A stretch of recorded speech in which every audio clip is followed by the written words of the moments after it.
Hello students, welcome to our info education channel. আশা করছি তোমরা সকলে ভালো আছো।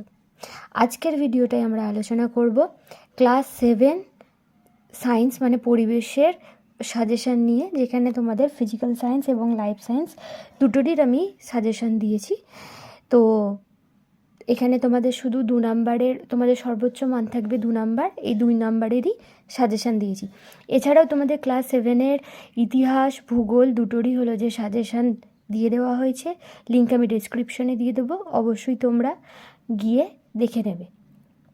আর তাছাড়াও তোমাদের যদি কারোর নোট সাজেশান এ জাতীয় প্রশ্নপত্র সমস্ত কিছু লাগে, তাহলে তোমরা আমাদের ওয়েবসাইট info-education.com সেখানে গিয়ে ভিজিট করতে পারো, গিয়ে তোমরা সমস্ত কিছু সুযোগ সুবিধা সেখান থেকে পেয়ে যাবে।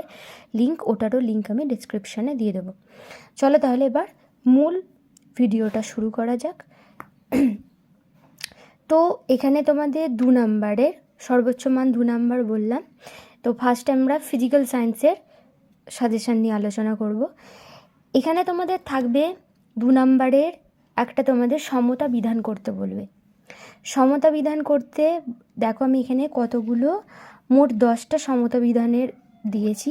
এরকম তোমাদের সমতা বিধান করতে বলবে। দেখো আমি কি দিয়েছি। 1 নম্বরে আছে কি Fe2O3 plus Al2O3 plus Fe। তোমরা ভালো করে দেখে নাও, এগুলো আমি আর একে একে বলছি না, তাহলে ভিডিওটা অনেক লং হয়ে যাবে। তো পজ করে তোমরা দেখে নেবে ভালো করে। সমতা বিধানের পর আরও একটা প্রশ্ন থাকবে তোমাদের, সেটা হলো যে তোমাদের অঙ্ক করতে বলবে, যে ফারেনহাইট থেকে সেলসিয়াস কিংবা সেলসিয়াস থেকে ফারেনহাইট বলবে। দেখো আমি কয়েকটা দিয়েছি অঙ্ক।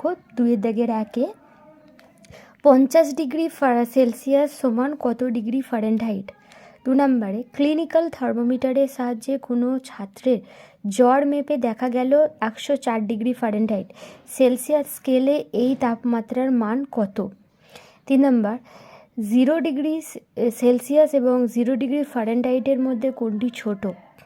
4টা কোন উষ্ণতায় সেন্টিগ্রেড স্কেল যে পাঠ দেয় ফারেনহাইট স্কেল তার দ্বিগুণ পাঠ দেয় তা নির্ণয় করো। 5টা 36 ডিগ্রি ফারেনহাইট উষ্ণতা বৃদ্ধি হলে সেলসিয়াস স্কেলে উষ্ণতা বৃদ্ধির মান কত হবে নির্ণয় করো। তারপরে দেখো আছে এবার 3 নাম্বার, এখান থেকে তোমাদের ফ্ল্যাট কোশ্চেন পড়বে, যেগুলো তোমাদের লিখতে হবে। গ্রীষ্মকালে মাটির কলসিতে রাখা জল ঠান্ডা থাকে কিভাবে। 4টা ডাক্তারি থার্মোমিটারকে ফুটন্ত গরম জলে ডোবানো উচিত নয় কেন। 5 হাতে ইথার ঢাললে ঠান্ডা লাগে কেন। 6টা জল দিয়ে ঘর মোছার পর মেঝে ঠান্ডা হয় কেন। 7টা বিয়োজন বিক্রিয়া কাকে বলে। FeCl2 ও FeCl3 যৌগ দুটিতে Fe এর যোজ্যতাগুলি লেখো। তারপর আছে এক ক্যালোরি তাপ বলতে কি বোঝায়, ক্যালোরি ও জুলের মধ্যে সম্পর্ক কি। 9টা C612 পরমাণুটির গঠনচিত্র আঁকো। লিন তাপ কাকে বলে, সিজিএস পদ্ধতিতে এর একক লেখো। 10টা নাইট্রেট মূলকের আধান ও যোজ্যতা লেখো। 12টা বিয়োজন বিক্রিয়া বলতে কি বোঝো, উদাহরণ দাও। 13টা কোন মৌলের পারমাণবিক সংখ্যা ও ভর সংখ্যা সমান, একটি শূন্যযোজী মৌলের নাম লেখো। এরপর দেখো লাইফ সায়েন্সেরও হলো যে তোমাদের সর্বোচ্চ মান 2 থাকবে। এখানে কি কি সাজেশন দিয়েছি দেখো, আশা করছি এগুলো পড়ে গেলে তোমরা অবশ্যই কমন পাবে। তো দেখো ভালো করে এগুলো। 1 নম্বর আছে জীব দেহে জলের ভূমিকা লেখো। 2 নম্বর প্রাণী দেহে প্রোটিনের গুরুত্ব লেখো। 3টা উদ্ভিজ্জ রাসায়নিকের 2টি কাজ লেখো। 4 ফ্যাটের দ্রাব্য 2টো ভিটামিনের নাম ও কাজ লেখো। তারপর কি 5টা ম্যারাসমাস রোগের কারণ ও লক্ষণগুলো লেখো। 6টা গাছের খাবার তৈরি করতে কি কি লাগে। 7 সংশ্লেষিত খাদ্য কাকে বলে, উদাহরণ দাও। 8 জলের 4টি ধর্ম লেখো। 9 কোয়াশিওরকর রোগ কেন হয় এবং এই রোগের কি কি লক্ষণ দেখা যায়। 10. প্রতিদিন ফাস্ট ফুড জাতীয় খাবার খেলে কি কি ক্ষতি হতে পারে?